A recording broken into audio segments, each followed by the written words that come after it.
Masters నమస్కారం.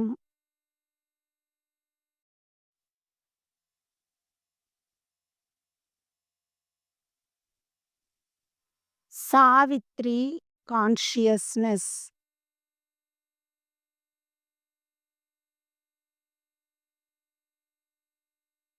Aravinda consciousness.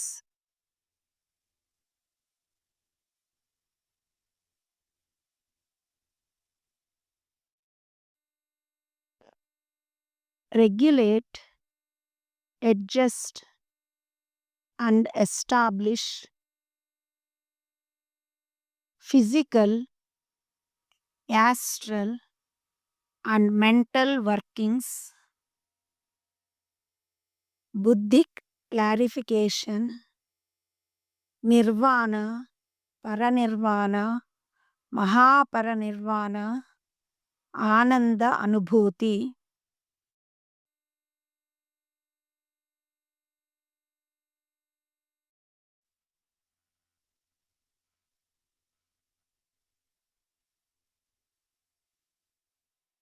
Yoga teach, ప్రాణ treat.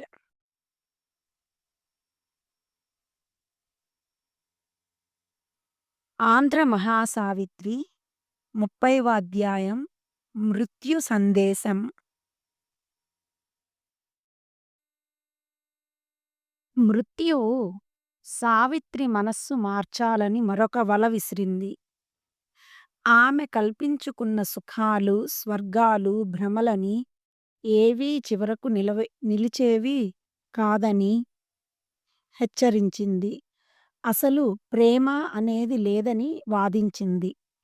స్త్రీ పురుషుల సంగమ వాంఛ ప్రేమ కాదని, అది ఇరువురి శరీరాల ఆకర్షణ అని, ఆధ్యాత్మిక స్థాయి ఆకర్షణ అసలైన ప్రేమ అని నమ్మబలికింది. భగవంతుడనేవాడు లేడని, ఉన్నా అతను మనుష్యుల గురించి పట్టించుకునే అవసరం లేదని చెప్పింది.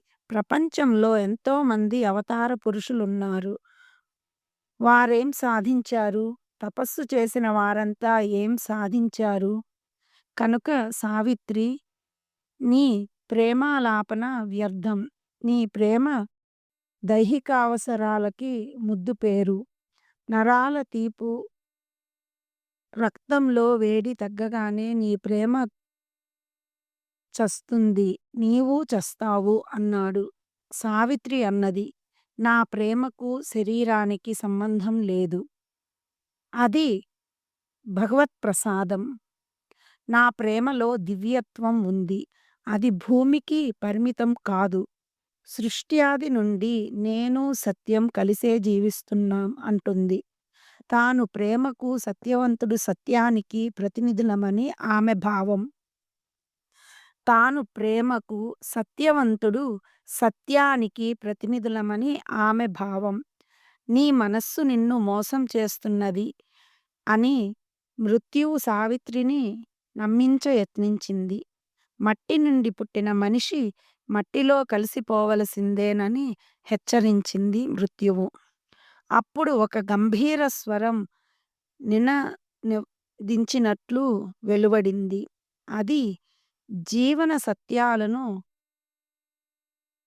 తుత్తినియలు చేసింది. నిరాశ నినాదాలతో రోదసి దద్దరిల్లింది. సుందర ప్రపంచం రసహీనమై క్షీణించి బలహీనమై ముసిరిన చీకట్లలో కలిసిపోయినట్లయింది. అసుర సంధ్య వెలుగుల్లో అవి కారు మొయిల్లైనాయి. నానా రూపాలు ధరించే జీవుడా, నీవు ప్రకృతికి బందీవి. స్వకల్పిత అమరత్వాన్ని ఆశిస్తూ ఊహాలోకాలలో విహరించే భావుకుడివి నీవు. సున్నితమైన నీ మానవ మేధ అంతరిస్తుంది. అప్పుడు నీ ఆశయాలు, ఆరాటాలు అర్ధరహితాలు. మట్టి నుండి అమరత్వం పొందాలని మనిషి తన చుట్టూ ఆలోచనలను అల్లుకుంటాడు. తాను ఊహించిన దివ్యత్వాలు ఎప్పటికీ నిజాలు కావు. తన కలల లోకంలో సుకుమారంగా జీవిస్తుంటాడు. కరిగిపోతున్న ఆ కాంతి రూపాలను గమనించు. అవి నిరాకార నిర్గుణ దివ్య రూపాలు. సచ్చిదానందం నీ లోకంలో ఎన్నటికీ లభించదు. కేవలం నీ ఆశలే అమృత సోనల్ని కురిపిస్తాయి. ఒక నీడకు మరొక నీడ తోడు.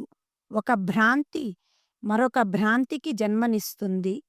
అవే నీవు మాధుర్యాలని, ఆనందాలని మురిసిపోతావు. ఈ వ్యర్థమైన పదార్థంతోనే నీ ఊహాలోకం ఏర్పడుతుంది. దాన్ని శిల్పించేది నీ భావం. దానికి ఆధారం నీ హృదయ వాంఛ. నీ ఆరాటాలకు వాస్తవంలో సమాధానం లభించదు. నీ కల్పనా లోకం అటు స్వర్గంలోనూ, ఇటు భూమిపైన ఉండదు. మనిషి మత్తులో గమ్మత్తుగా ఊహించుకునే మధుర లోకం అది. మనిషి తన కల్పనలోని మధువు త్రాగుతూ మైకంలో తూగుతుంటాడు. అది నీడ కల్పించే అద్భుతమైన స్వప్న భ్రాంతి. మనిషి దృష్టి దోషం వల్లనే ఆకాశం నీలంగాను, ఇంద్రచాపంలో సప్తవర్ణాలు కనిపిస్తాయి. నీ భౌతిక ఆరాటాలే ఆత్మకు ఒక రూపాన్ని కల్పించి పెడతాయి. నీలోని దివ్య భావననే ప్రేమ అని భ్రమపడుతున్నావు. ప్రేమకు రెక్కలు నీ ఆనందాలు, ఉద్రేకాలు. ప్రేమ నీలో అట్టడుగున పలచని పొరగా ఉంటుంది. ప్రేమ నీలో అట్టడుగున పలచని పొరగా ఉంటుంది. నీ శరీరంతో పాటు అది మరణిస్తుంది. నీలో రగిలే ఉద్రేకాన్ని అనురాగం అనుకుంటావు. కామ వాంఛ తీరడానికి ఒక శరీరం మరొక శరీరం తోడు కోరుతుంది. నీకు అనుకూలంగా ఉండే మరొక మనిషి నీకు కావాలి. అలా అనుకూలమైన తోడు దొరికే వరకు కలలు కంటావు. జీవించి ఉన్నంత కాలం ప్రతి మనిషికి తోడు కావాలి. మనిషి ఒంటరితనం భరించలేడు. ఆకలి మీదున్న జంతువు ఏ పొదమాటునో దాగి వేట కోసం చూస్తుంది. మనిషి అంతే. తన కామం తీరడానికి మరొకరి కోసం వెదుకుతాడు. అలా జీవితాంతం వాంఛించడమే శాశ్వతత్వం అనుకుంటున్నావు. ఓ మనిషి, క్షణికమైన సుఖం కోసం ఎంతకు తెగిస్తున్నావు? ఈ నిరాకార నిర్గుణ శూన్య అఖాతాలలోకి నన్ను వెంబడించి వచ్చావు. చీకటిలో వెదుకుతున్నావు. అశాశ్వతమైన సుఖానికి అమరత్వం ఆపాదించుకుని నీ హృదయాన్ని ప్రలోభాలకు లోను చేశావు. నీవుగా కల్పించుకున్న కృత్రిమ అమరత్వం ఇది. ఇక్కడ సృష్టి జరిగేది శూన్యంలో. అన్నీ శూన్యం నుండి పుట్టేవే. అవి తిరిగి శూన్యంలోకి వచ్చి రోదసిలో కలిసిపోతాయి. అంతవరకు ఒక అగోచర శక్తి వాటిని నడిపిస్తుంది. ఆ తర్వాత తాను ఆది అయిన శూన్యాన్ని ఆశ్రయిస్తాయి. ఆ తర్వాత తమ ఆది అయిన శూన్యాన్ని ఆశ్రయిస్తాయి. చివరకు మిగిలేది అచలం, ఏకత్వం. ఆ ఏకత్వంలో నీ ప్రేమకు అవకాశం లేదు. దానికి నశించిపోయే ప్రేమ పూత అవసరం లేదు. అసలు నీది అనేది ఏముంది? నీ అస్తిత్వంలో అన్నీ అరువు పదార్థాలే. నీలో సహజంగా ఉన్న దివ్యత్వం మాసిపోయేది కాదు.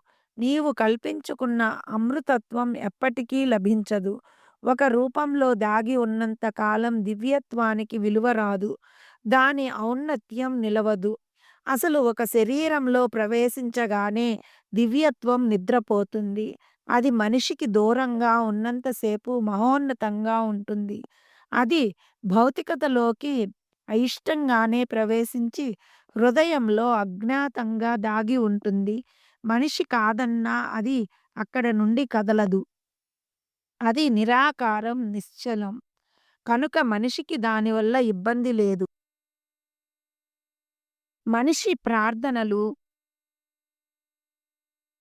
విన్నపాలు మౌనంగా వింటుంది. కానీ సమాధానం చెప్పదు. అడిగినవన్నీ అనుగ్రహించదు. మనిషిలోని దివ్యత్వానికి కాళ్ళు, చేతులు లేవు. కనుక అది కదలదు, మెదలదు. అది పరమాత్మను నిరాకారం చేసింది. అదే మనిషిని ఆలోచనా జీవిని చేసింది. అదే దివ్య భావాలకు అనేక రూపాలు చిత్రించింది. మనిషి చేసే అన్ని పనులపైన దాని ప్రభావం ఉంటుంది. దాని స్మృతులే మనిషికి మతం, సంప్రదాయం. మనిషి నిర్జీవ సంప్రదాయాలను పట్టుకుని వదలడు. తన సుగుణాలపై ఆదర్శం అనే ముసుగు కప్పుకుంటాడు. దివ్యత్వం అనే తెరమాటున తన అల్పత్వాన్ని ప్రదర్శిస్తుంటాడు. భౌతిక రూపం ప్రాపంచిక అవగుణాలు కప్పిపుచ్చుకోవడానికి అతని దివ్యత్వం నటన. భూమి ఎప్పటికీ స్వర్గం కాదు. స్వర్గం అంటూ ఉంటే అది స్వీయ ప్రతిభ వెనుక దాగి ఉంటుంది. అనంత సత్యం అనేది ఉంటే అది అగోచరంగానే ఉంటుంది. అది పరమాత్మ అధీనంలో ఉంటుంది. ఈ లోకపు అసత్యాలకు సత్యం ఎన్నటికీ చేరువ కాదు. ఏ సుఖం లేని భూమి పైకి స్వర్గం ఎలా దిగివస్తుంది? కరిగిపోయే కాలంలో అమరత్వం ఎలా నిలుస్తుంది? అశాశ్వతమైన నేలపైన స్వర్గం నిలవరించుకోలేదు. ఇక్కడి జీవితం ఆశలమయం, ఆవేశాలమయం. ఇది శ్రమలతో నిండి ఉంటుంది. పదార్థంతో ఏర్పడ్డ భూమికి పదార్థమే పోషణ. ప్రకృతి కొలిమిలో అగ్ని రగులుతుంది. మృత్యువు అంతిమ గమ్యంగా జీవనయాత్ర సాగుతుంది. అవతార పురుషులు అనవసరంగా వచ్చిపోతుంటారు. ఋషులు బోధనలు, ప్రవక్తల హితోక్తులు నిరుపయోగాలు. ఎక్కడా ఊర్ధ్వలోకాలకు చేరే మార్గం కనిపించదు.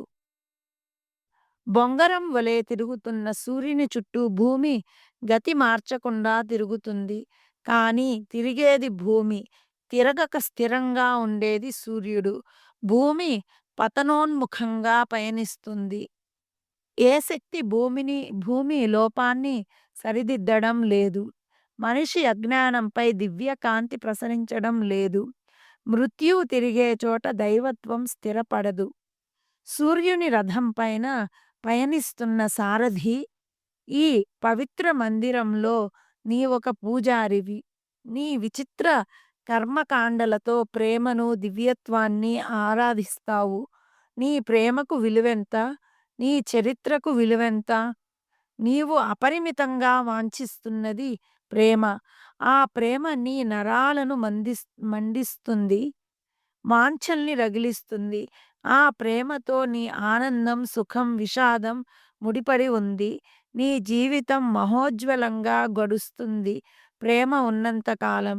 ఆ తర్వాత లోకం యథాతథంగానే సాగుతుంది. జీవితంలో ఎవరికైనా కొంతకాలం మాధుర్యం, కొంతకాలం యాతన. దివ్యత్వం కోసం ఆరాటం దివ్యత్వం కాదు. కాల ప్రవాహాన్ని దాటి అవతల ఒడ్డుకు చేరితేనే దివ్యత్వం కనిపిస్తుంది.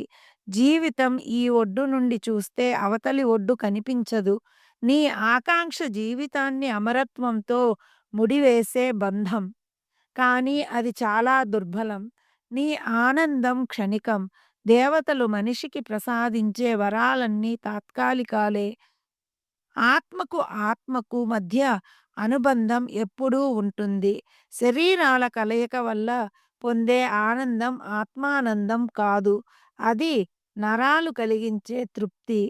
అది సుఖం. ఇంద్రియ సుఖాలు కలిగించేది చిత్రమైన పారవస్యం. సత్యవంతుడు జీవించి ఉంటే ప్రేమ మరణించి ఉండేది. ఇప్పుడు సత్యవంతుడు మరణించాడు కనుక ప్రేమ బ్రతికిపోయింది. నీ ప్రేమ అతని రూపం నీ మనస్సు నుండి తొలగిపోయే వరకు ఉంటుంది. తర్వాత వేరే రూపాలు ఆ స్థానం ఆక్రమిస్తాయి. తొలిసారిగా ప్రేమ తన జీవితంలో ప్రవేశించినప్పుడు మనిషి తానొక విచిత్ర లోకంలో ఉన్నాననుకుంటాడు. చిత్రమైన అనుభూతికి లోనవుతాడు. ప్రేమ పారవస్యంలో తానున్నది స్వర్గం అనుకుంటాడు. వాస్తవానికి ఆ స్థితి ఈ ప్రపంచంలోనిదే. అదొక మైమరుపు. అది స్వర్గసుఖం అనుకుని అనుభూతితో పరవశిస్తాడు. ఆ ప్రేమ సరోజం రేఖల మాటున విషం ఉంటుంది. అక్కడొక విషనాగు ఉంటుంది. ఒక్క అనృతం చాలు. ఒక్క దుష్కర్మ చాలు దివ్యత్వాన్ని కాటువేయడానికి. మనిషి అమరత్వం అతి దుర్బలం, అత్యంత సున్నితం. మనిషిని బాధించడానికి, చంపడానికి 1000 మార్గాలున్నాయి. స్వర్గ సుఖ భోజ్యాలతో ప్రేమ నిలవదు. ప్రేమ బ్రతకడానికి భౌతికమైన ఆలంబనలు అవసరం. ఇంద్రియ సుఖాలకు మరొక ముద్దు పేరు అనురాగం. శరీరానికి, హృదయానికి ఆకలి ఉంటుంది. అనురాగం తగ్గిపోతుంది, నశిస్తుంది. ప్రేమ విఫలం కావచ్చు. ప్రతికూల వాతావరణంలో ప్రేమికులు చిత్రహింసలు అనుభవిస్తారు. ఒక ప్రేమ విఫలమై చెలికాడు దూరమైతే మరొకరికి నీ ప్రేమను పంచి ఇస్తావు. ప్రేమ స్థానంలో కొంతకాలం నిరాశ, నిర్వేదం చోటు చేసుకుంటాయి. నీకిష్టమైన మరొక వ్యక్తి ప్రేమ నీ హృదయంలో చొరబడుతుంది. అయిష్టంగానైనా దాంపత్య సుఖం అనుభవిస్తావు. కాలంతో రాజీ పడి జీవించడం అలవాటవుతుంది. ఏవో దివ్యశక్తుల ప్రమేయంతో ఒక సుముహూర్తంలో ఆధ్యాత్మిక క్షేత్రంలో అమరత్వ బీజాలు నాటుకుంటాయి. అప్పుడు భౌతిక సుఖాలు లేకపోయినా దంపతులిద్దరూ కలిసే జీవిస్తుంటారు. ఇరువురి ఆత్మలు ఒకటి కావడానికి తపస్సు చేస్తారు. మనుషులు వేరైనా వారి మనసులు, ఆలోచనలు ఒకటిగానే ఉంటాయి. ఇరువురి ఆత్మలు ఒకే బాటలో పయనించడం ఆత్మ దాంపత్యం. ఇరువురి ఆత్మలు ఒకే బాటలో పయనించడం ఆత్మ దాంపత్యం. మనిషికి పెద్ద ప్రలోభం స్వర్గం. స్వర్గ సుఖాలు సవ్యంగానో, అపసవ్యంగానో కొన్ని భ్రమలు ఏర్పడతాయి. కొన్ని జీవన విధానాలు ఆత్మల్ని నిస్సహాయం చేస్తాయి. స్వర్గంగా భావించిన జీవితం నరకప్రాయమవుతుంది. ఆ ప్రమాదం నుండి సత్యవంతుని నిన్ను రక్షించేది మృత్యువు. అతనిప్పుడు జీవితం నుండి విముక్తి చెంది ఆనందంగా ఉన్నాడు. సురక్షితంగా ఉన్నాడు. నీవు చెప్పే నిశ్శబ్దంలో బ్రహ్మానందం అనుభవిస్తున్నాడు. అతనిని మళ్ళీ ప్రపంచ కస్మలంలోకి రమ్మని పిలవకు. చాపుల్య పూర్ణమైన మానవ జీవితంలోకి ఆహ్వానించకు. నా విశాల శాంతి సీమలలో అతన్ని సుఖించనివ్వు. అక్కడ విశ్రమించనివ్వు. మృత్యువు ప్రసాదించే ప్రశాంతిని మించిన శాంతి జీవికి ఎక్కడా లభించదు. ఆ ప్రశాంతి గుండెలో ప్రేమ శాశ్వతంగా ఉంటుంది, పవిత్రంగా ఉంటుంది. నీవు నీ అస్థిర ప్రపంచంలోకి ఒంటరిగా వెళ్ళిపో. నీ హృదయాన్ని జ్ఞానంతో, ప్రజ్ఞానంతో నింపుకో. నీ స్వభావం స్వచ్ఛందంగా జీవన శిఖరాలను చేరనివ్వు. ఆ శిఖరాలపై నుండి స్వర్గాలను దర్శించు. నీలోని జీవునికి కలలు కనే అవసరం రానీయకు. జీవునికి కలలు కనే అవకాశం ఇచ్చినప్పుడు ఏదో ఒక అవసరం, ఒక వ్యామోహం కలుగుతుంది. అంతవరకు నీవు పొందుతున్న స్వచ్ఛమైన ఆనందం కలుషితమవుతుంది. హృదయం బలహీనం కారాదని, ఊగిసలాట పనికిరాదని నీవు గ్రహించు. ఆత్మ ఒక్కటే ఆనంద సాగరాలపై పయనించగలదు. నీ మనస్సు చేసే కల్పనలన్నీ నిరుపయోగాలు. ఆశలు, ఆనందాలు, ఆశయాలు వదిలిపెట్టు. నిష్కళంక, నిష్కల్మష హృదయం నిశ్శబ్దంలో శాంతిని పొందగలదు. అదే నిన్ను నీ మార్మిక సీమలకు చేరుస్తుంది. నా అనంత సామ్రాజ్యంలో నీవు గతాన్ని విస్మరించు. నీ ఆత్మశక్తిని వదులుకుంటే గత జన్మల బాధలు మరచిపోతావు. సృష్టికి పూర్వం నెలకొన్న స్థితి నాది. ఇక్కడ అంతా ఆధ్యాత్మికానందమే. అగ్ని పుష్పాల వలె రగులుతున్న గోళాలు, అంబరాలను తాకే ఆలోచనలు, రోదసిలో చలిస్తున్న గోళాలు అన్నీ మరచిపో. కాలాన్ని మరచినప్పుడే ఆత్మ అమరత్వాన్ని పొందగలదు. అంతటితో ఊరుకోక ఆమె కాలపురుషునికి సమాధానం చెప్పింది. ఓ మృత్యుదేవా! నీవు ఎన్నుకున్న భయంకర సంగీతం విషాద స్వరాలను వినిపిస్తోంది. నీ భావాలు బాధాకరంగా ఉన్నాయి. అలసిపోయిన నా ఆశలు కొత్త చివుళ్ళు వేశాయి. నీ అనృతాలు సత్యంపై నల్లని చారికలైనాయి. నీ స్వరం నా ఆత్మను కదిలించలేదు. నా ప్రేమ హృదయానికి, శరీరానికి సంబంధించింది కానే కాదు. అది ఆకలి కాదు, కామం అంతకన్నా కాదు. అది పరమాత్మ నుండి వచ్చింది. తిరిగి పరమాత్మనే చేరాలి.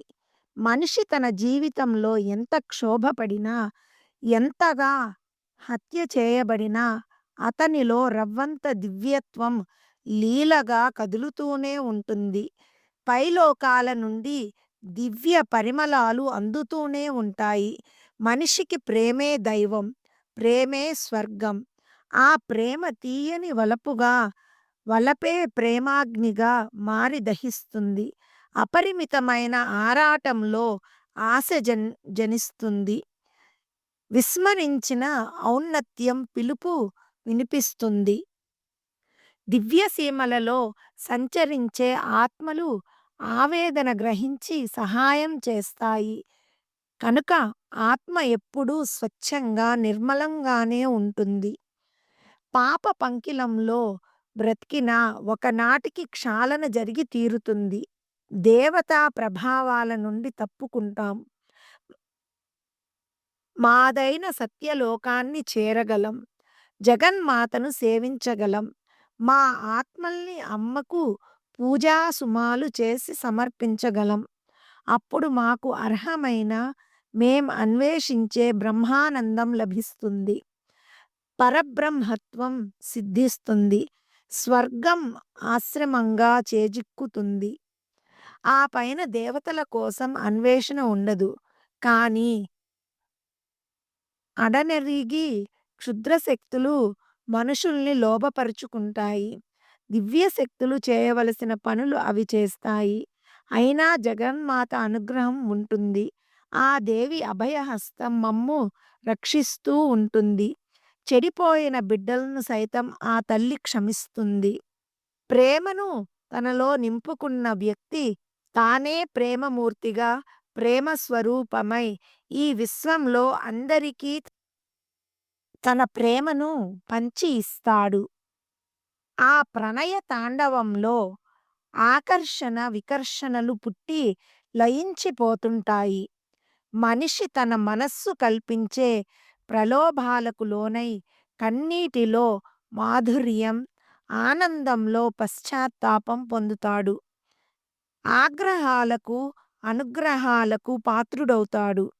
ఆత్మ సంగీతంలో అన్నీ జంట స్వరాలే.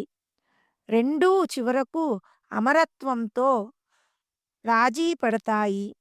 పరమాత్మ దివ్యమూర్తిమత్వం కాల ప్రవాహాలను ఈది సరికొత్త రూపాలలో మమ్మల్ని చేరుతుంది. ఆ అనుగ్రహమే మాకు రక్ష.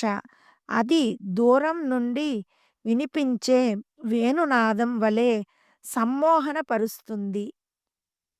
జనారణ్యాలలో వెన్నెల కొమ్మలపై వాలి క్రిందికి జారి మా అన్వేషణను ప్రోత్సహిస్తుంది. అదే నా ప్రియుని రూపంలో నన్ను చేరింది. నా ఆత్మకు అండగా నిలిచింది. ఆ ప్రేమమూర్తి నా కోసం సత్యవంతుని రూపం దాల్చాడు. మేమిద్దరం అనాదిగా దంపతులం. ఒక అగ్నికి చెందిన 2 సమిధులం. పరలోకం నుండి అతను నాకై దిగివచ్చాడు. ఈ మహారణ్యంలో నా కోసం ఎంతో కాలంగా వేచి ఉన్నాడు. నన్నే వెతుకుతూ కాలం గడిపాడు. నా కోసం ఎంతగా తపించాడో నాకు తెలుసు. సృష్టి ఆరంభం నుండి సత్యం నన్ను వాంఛిస్తూనే ఉన్నాడు. మాస్టర్స్ నమస్కారం. Masters consciousness